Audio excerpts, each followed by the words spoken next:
routine traffic stop takes a shocking twist when Officer Baker targets the wrong person. What happens next will leave you stunned, as a calm, composed woman reveals her true identity and turns the tables on him.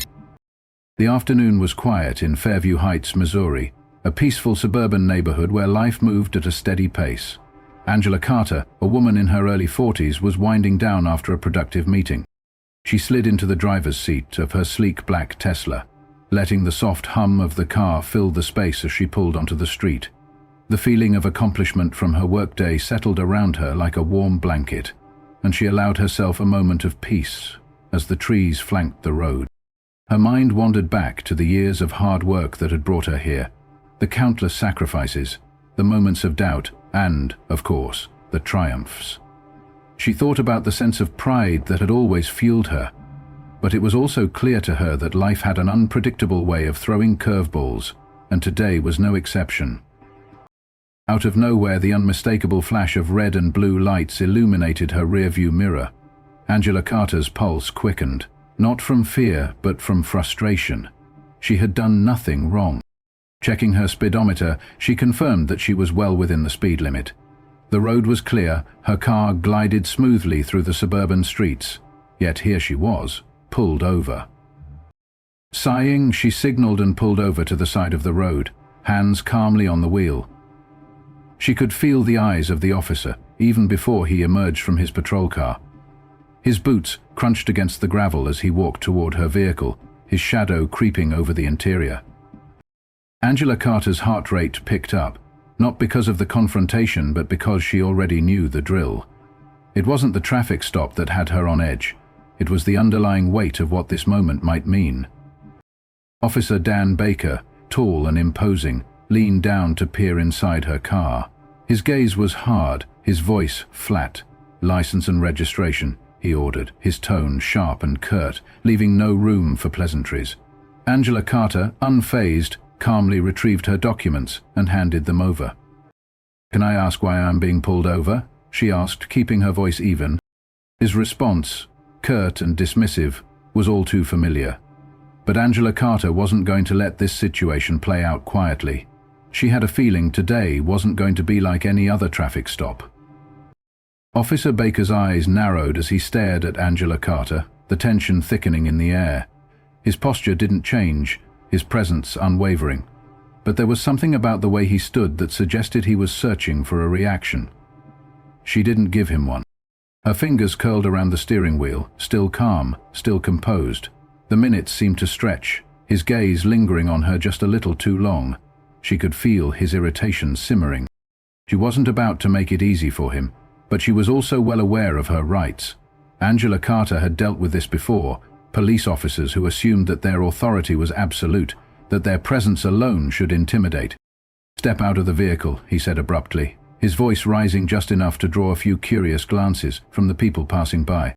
Angela Carter's eyes flicked toward the rearview mirror, watching the subtle movement of pedestrians who slowed their pace, clearly sensing the shift in the atmosphere. She didn't hesitate, but she didn't comply either. Not yet. "I'm happy to cooperate," Angela Carter said, her voice steady but firm, "if you can give me a valid reason to step out of the vehicle." Officer Baker's jaw tightened. He had no patience for questions, no patience for anyone who questioned his authority. His hand rested on the holster of his gun, his fingers never quite reaching for it, but the gesture was more than enough to send a subtle message. It was meant to intimidate, and he probably thought it would. Angela Carter remained silent, waiting him out. She knew exactly what he was doing. This wasn't about the law, this was about control. He was trying to rattle her, but Angela Carter refused to let herself be rattled. "Step out now," he commanded again, his voice dangerously low. Her eyes met his with unwavering calm. She'd been in much tougher situations than this, and she knew how to maintain her composure. She glanced toward the crowd of bystanders who had begun to gather, their murmurs growing in volume as the confrontation escalated. With a deep, steadying breath, Angela Carter unlocked the door, her movements deliberate as she stepped out of the car. She wasn't afraid. She had done nothing wrong. But the stakes were higher than a simple traffic stop.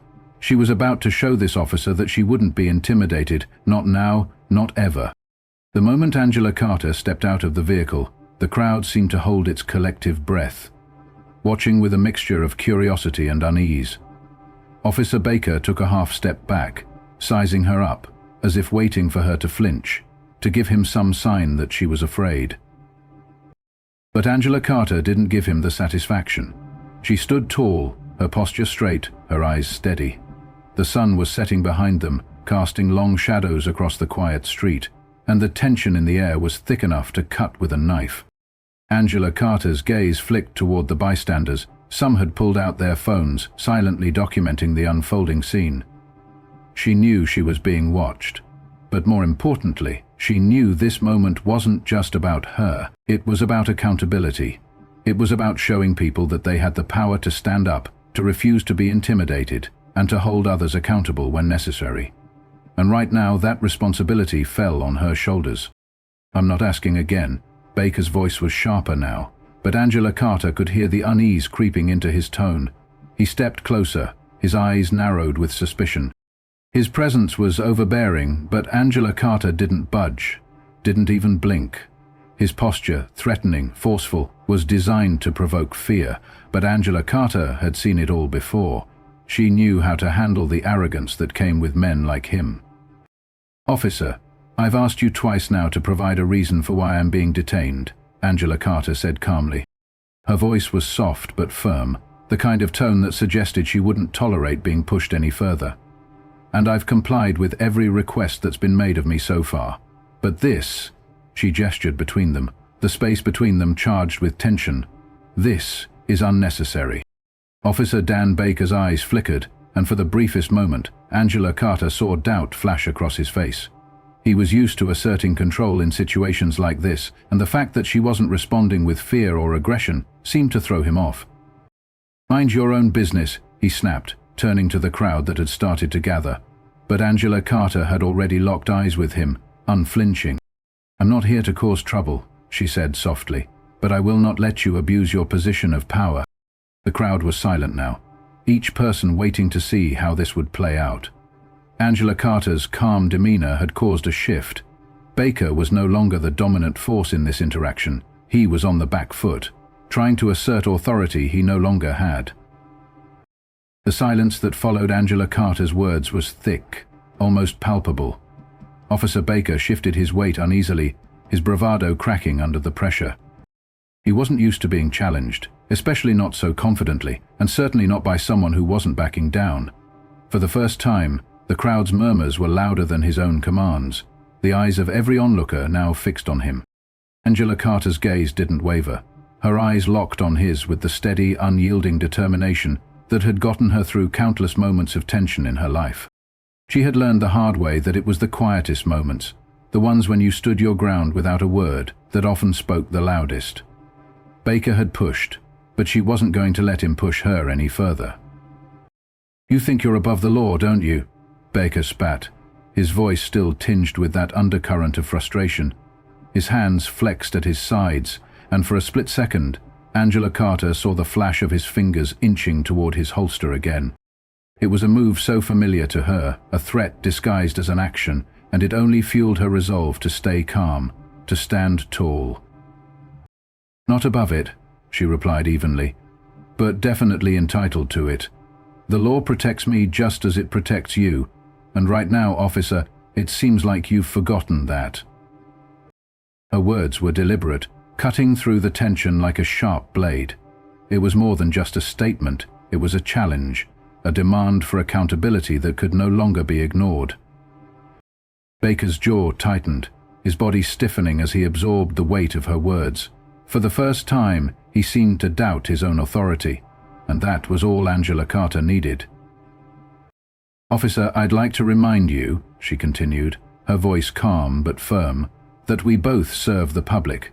But I'm here to remind you of your role in that. You're meant to protect, not intimidate. And right now, it's clear you've crossed the line." The crowd, who had been silent until now, seemed to react. A few more voices piped up, calling out in agreement, their earlier hesitation gone. Angela Carter's words had done what her composed presence hadn't yet been able to. They had cracked the facade that Baker had been hiding behind. Baker's hand dropped from his holster as his shoulders sagged. The defiance that had once dominated him had now turned to hesitation. But even in his submission, there was something unsettling in the way he finally spoke up, his words quieter, laced with begrudging acknowledgement. "I don't need this trouble," he muttered, his earlier confidence replaced by an uncertain bitterness. Angela Carter, sensing the shift in power, took a small step back, but kept her gaze steady. "You don't need trouble, officer. You just need to do your job correctly," she said, her voice softer now, but no less firm. With that, the tension that had been thick in the air slowly began to dissipate, leaving behind an undeniable sense of change, both in the officer's posture and in the onlookers' expressions. As Angela Carter stood there, her calm presence reverberated through the crowd. The officer, now visibly shaken, shifted awkwardly from one foot to the other. His pride, once firmly planted in the authority his badge had given him, now lay in tatters. His earlier arrogance seemed like a distant memory, overshadowed by the reality of the situation he had created. Angela Carter had not raised her voice, had not thrown her weight around. She had simply stood her ground, a force of quiet strength, and in doing so, she had exposed the cracks in his confidence. He avoided her gaze now, his face flushed with a mix of embarrassment and frustration.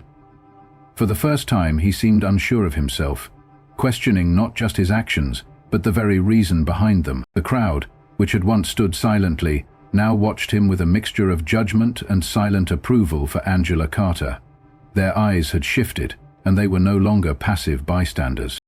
They had witnessed a confrontation and, more importantly, they had witnessed the shift in power.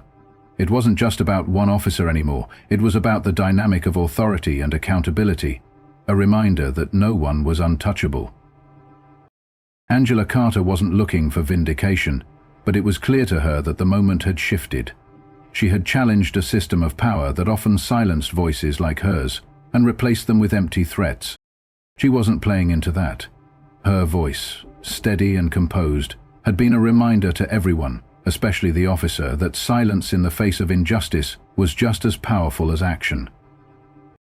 Baker finally took a deep breath, his shoulders slumping as the weight of his actions seemed to fully land.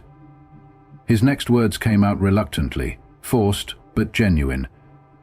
"I'm sorry, ma'am," he muttered. "I overstepped." Angela Carter nodded, acknowledging his apology with a simple, "It's a start." She didn't need to argue, didn't need to insist that he understood the gravity of what he had done. The apology, in its quiet way, spoke volumes. It was a crack in the armor of authority, a first step towards self-awareness. But Angela Carter wasn't done. There was still much to address. There was still the matter of accountability. "Your apology is one thing," she said, her voice not unkind but resolute, "but understanding why you acted the way you did and making sure it doesn't happen again, that's the real work." Officer Dan Baker seemed to shrink further, his words caught in his throat. Angela Carter wasn't offering him an easy out. Her eyes met his, not with hatred, but with the weight of experience. The knowledge that real change came not from one small moment of compliance, but from a deeper understanding of why it had all happened in the first place. And with that, the officer, his pride broken but with a faint understanding of his wrongdoing, walked back to his patrol car. But Angela Carter wasn't finished. She didn't need to watch him go. She had made her point, and in doing so had sent a message that echoed not just through the afternoon air, but through the very fabric of authority. The crowd had witnessed a shift, and it was clear that change, however small, had begun. As Angela Carter turned and returned to her car, she knew the battle wasn't over. This encounter would ripple out, influencing the people who had watched, the officers who would hear about it, and perhaps even Officer Baker himself. But for now, in this moment, Angela Carter had won, not by overpowering, but by simply standing tall in the face of intimidation. As Angela Carter drove away, the weight of the encounter began to settle into her bones. The air inside the car felt heavy, but the tension was different now. There was no more uncertainty, no more fear. She had stood her ground not just against an officer, but against a system that often disregarded people like her. Her mind replayed the moment over and over. But it wasn't the victory that consumed her thoughts. Instead, it was the realization of the long road ahead, the quiet responsibility she carried every day, one that went beyond a single confrontation. She hadn't just fought for herself, she had fought for the countless others who had been unjustly targeted and silenced by a system that often didn't hold its own accountable. She had turned the tables, using her knowledge of the law, her calm demeanor, and her unshakable confidence. But deep down, she knew that it wasn't enough to simply win a battle. This was about the bigger picture, about the future. It was about ensuring that what happened to her didn't happen to someone else. Her actions today would echo in ways she couldn't fully understand yet, but they would ripple outward. The city was still, the streets empty as the sun began to dip beneath the horizon, casting long shadows. Angela Carter's car hummed steadily along the road, the rhythmic sound of the tires against the pavement offering some comfort, but it didn't erase the unease still stirring inside her. She had made a mark today, but the truth was, it had taken far too long to get here. Too many had been wronged, too many had suffered in silence. Angela Carter couldn't stop now, not when the system needed more than just this one small victory. She knew that her fight wasn't just against individual officers like Officer Baker. It was against the larger systemic issues that had created this culture of injustice. She had seen it time and time again, officers abusing power, communities torn apart, people's voices ignored. And while this moment had been hers to take a stand, the work had just begun. Angela Carter wasn't just a witness to injustice, she was a part of the solution. She had taken the first step toward holding people accountable and demanding change. It wasn't just about shining a light on one bad officer, it was about rebuilding trust, creating spaces for dialogue, and ensuring that the ones who had sworn to protect would do so with true integrity. She wasn't stopping here. The fight was only beginning. The days that followed Angela Carter's encounter with Officer Baker were filled with a quiet intensity. She didn't need to shout or make grand gestures. She let the momentum of her actions speak for themselves. She'd gone back to her routine, but her mind was constantly processing the events of that afternoon. She knew that the challenge wasn't over, it had merely shifted, and the work now was to ensure that the repercussions of what had happened would be felt far beyond that single incident. Angela Carter had made a statement, but it wasn't just about making Baker squirm or earning a moment of satisfaction, it was about creating a lasting impact. She started organizing meetings, reaching out to community leaders, and making her voice heard at every opportunity. She wasn't interested in simply being a lone voice in the crowd. She knew the fight was much bigger than one officer. There were deep-rooted issues in the system that needed addressing, and Angela Carter wasn't about to walk away. She knew it would take more than just holding one officer accountable. It would take real, systemic change. Her office, once a place where the paperwork piled high and the cases stacked even higher, began to shift in focus. She worked with other professionals in the field, activists, lawyers, and even officers who shared her vision. Angela Carter understood that, in order to make lasting change, it required not just calling out those who did wrong, but also building bridges where none existed before. Then, one day, she received an unexpected call. The news had already spread. Officer Baker had been removed from active duty and was under investigation for misconduct. It wasn't a full victory yet, but it was a powerful step.